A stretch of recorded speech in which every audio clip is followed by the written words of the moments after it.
Redevelopment में अगर कोई भी सोसाइटी जाना चाहती है तो टेंडरिंग ज़रूरी है। टेंडरिंग के साथ में अगर इसको वर्ड बोलेंगे तो व्हाट वी से is tendering is a generic term हो गया है, बट उसको रिक्वेस्ट फॉर प्रपोजल कि जैसे कि आप मिनिमम आपको 3 प्रपोजल मंगाने हैं रीडेवलपमेंट प्रोसेस के लिए as per it is been given in 79A which we are considering them as an SOP। तो उसमें 3 ऑफ़र आने चाहिए आपके पास। तो आपके पास प्रॉपरली कंपैरिजन करने के लिए, आपके PMC के पास कंपेयर करने के लिए, आपको भी सिलेक्शन करने के लिए we have a good opportunity. So आपके पास अगर 5-7 ऑफर आते तो बेटर है, बट 3 तो मिनिमम आने चाहिए। तो यू कैन इवेल्युएट दैट। अगर 3 भी नहीं आ रहे हैं then the general body has to take the decision कि आपका ऑफ़र जो आया हुआ है तो इसमें 2 में आगे बढ़ना है या नहीं बढ़ना है, या 1 में आगे बढ़ना है या नहीं बढ़ना है। But otherwise if your the question is again आपका ये है कि टेंडरिंग करना है या नहीं करना है, तो टेंडर या request for proposal what we can say ये करना बहुत ज़रूरी है। बिकॉज हर एक चीज़ redevelopment is not related only to the additional area, corpus fund और रेंट। ये 3 चीज़ हर मेंबर के लिए इंपॉर्टेंट होती है, बट रीडेवलपमेंट इससे नहीं होता है पूरा। तो रीडेवलपमेंट करने के लिए आपको बहुत सारी दूसरी चीज़ों की ज़रूरत होती है, एंड आपको हर एक पैरामीटर्स, क्वेश्चंस, जो उसके कंडीशंस होते हैं वो बहुत इंपॉर्टेंट होते हैं। तो वो कंडीशंस आपको पहले से डिफ़ाइन करने पड़ेगी। नहीं तो हर डेवलपर, अभी इतनी स्कीम्स भी हो गई है कि अलग अलग स्कीम में ऑफ़र देंगे डेवलपर, तो आप उसको कंपेयर नहीं कर पाओगे कि कौन से स्कीम में क्या प्रॉस एंड कॉन्स है, दूसरी स्कीम में क्या प्रॉस एंड कॉन्स है। तो वो समझ के बगैर किसी ने 20% दिया और किसी ने 80% ऑफर दे दिया, तो आप उसको कंपेयर कैसे करो, क्यों उसने 20% दिया, क्यों इसने 80% दिया।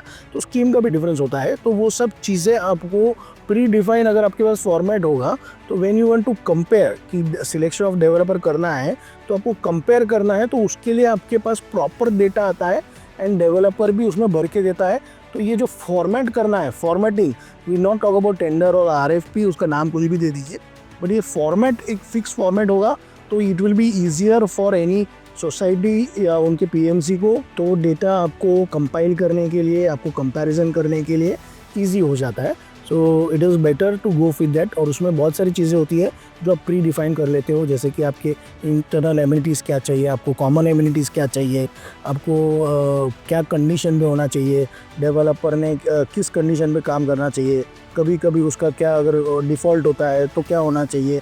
तो ये सब चीज़ें आपके टेंडर डॉक्यूमेंट में, प्लस उसके प्री क्वालिफिकेशन क्राइटेरिया कि वो क्वालिफिकेशन आपका क्राइटेरिया में फॉल कर रहा है कि नहीं, उतने बड़े प्रोजेक्ट किए कि नहीं, उसने आपका जितना प्रोजेक्ट साइज़ किया है कि नहीं, लास्ट 5 साल में उसका क्या एक्सपीरियंस है, उसके बैलेंस शीट्स क्या है, वो सब चीज़ आपको एक एक चीज़ मंगा के then you will have to compile them and you have to ask to them. तो सर इससे ही एक हमारा दर्शकों को मतलब ये सवाल मन में आया था, तो मैं उनके तरफ से पूछ रहा हूँ कि जब टेंडरिंग प्रोसेस होता है, जो आपने प्री क्वालिफिकेशन का इतना आसान भाषा में समझाया, तो इसमें मुझे ये पूछना है कि जो डेवलपर जो बिड करते हैं टेंडर प्रोसेस में, तो उनका साइट विजिट करना चाहिए।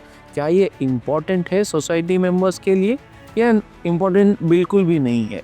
क्या उनका कंस्ट्रक्शन प्रोग्रेस देखना चाहिए, कंस्ट्रक्शन क्वालिटी कैसी है वो देखना चाहिए या नहीं देखना चाहिए? जैसे आप कोई व्हीकल लेते हो, गाड़ी लेते हो, हाँ, या 2 व्हीलर भी लेते हो, हाँ, आप टेस्ट ड्राइव करते हो।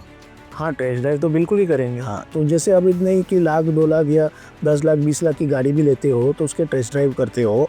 तो जब अपना घर रीडेवलपमेंट में दे रहे हो किसी डेवलपर को, तो उसने वहाँ पे साइट पे क्या काम किया वो तो साइट विजिट देखना ही है आपको। तो आपको अगर जिस डेवलपर को आप चूज़ कर रहे हो, तो उसका वहाँ पे जाके आपको दोनों टाइप के, मतलब एक कंप्लीटेड प्रोजेक्ट एंड एक ऑनगोइंग प्रोजेक्ट, दोनों देखने हैं। कंप्लीटेड प्रोजेक्ट देखना है कि उसका जो क्वालिटी ऑफ उसका डिलीवरी बिल है वो कैसे है। वहाँ पे मेंबर पे जाके आपको उनसे पूछना है कि उनको कैसे प्रोसेस में, हाउ द डेवलपर वाज, उनका कम्युनिकेशन कैसे था। तो वो सब चीज़ें आपको वहाँ पे जो डिलीवरी हो चुका है डेवलपर के बारे में जानने के लिए और मिलेगा। ये साइट विजिट में करना है। अगर ऑनगोइंग साइट है आपका किसी का, तो उसमें क्या देखेंगे, उसका तो प्रोजेक्ट है ही नहीं, चालू ही नहीं, तो फ्लैट कैसे देख पाओगे वहाँ पे। तो आपको वहाँ पे देखना है कि डेवलपर क्या मेंटेन कर रहे हैं रिकॉर्ड्स, वहाँ पे उसका जो प्रोसीजर है, कंस्ट्रक्शन एक्टिविटी है, उसमें क्या क्या प्रोसेस, क्या क्या डॉक्यूमेंटेशन होनी चाहिए, क्या डॉक्यूमेंटेशन का वो प्रोटोकॉल वहाँ पे फॉलो कर रहे हैं, जो MCGM रूल्स रेगुलेशंस होते हैं उसको कितना वहाँ पे फॉलो कर रहे हैं, उसमें क्या साइट मैनेजमेंट कैसा कर रहे हैं, वो सब चीज़ें आपके प्रोजेक्ट मैनेजमेंट कंसल्टेंट या आपके जो इंजीनियर होंगे वो आपको सब उसमें गाइड करेंगे। तो आपको वो देखना है एंड उसके बेसिस पे आपको कि डेवलपर कितने ट्रांसपेरेंट है, क्योंकि again we talk about redevelopment through transparency, fair and transparent. तो वो डेवलपर वो सोसाइटी के लिए भी या वो प्रोजेक्ट के लिए भी अपने उधर कितना ट्रांसपेरेंट वे से काम कर रहे हैं वो आपको जानने के लिए you will have to go to the site visit first. Okay, so दर्शकों ये सबसे ज़्यादा इम्पोर्टेंट है कि कोई भी डेवलपर को चूज़ करे तो उसका साइट विजिट ज़रूर करे, तो आपको उसका उसके साथ आगे जाने में एक्सपीरियंस पता चलेगा।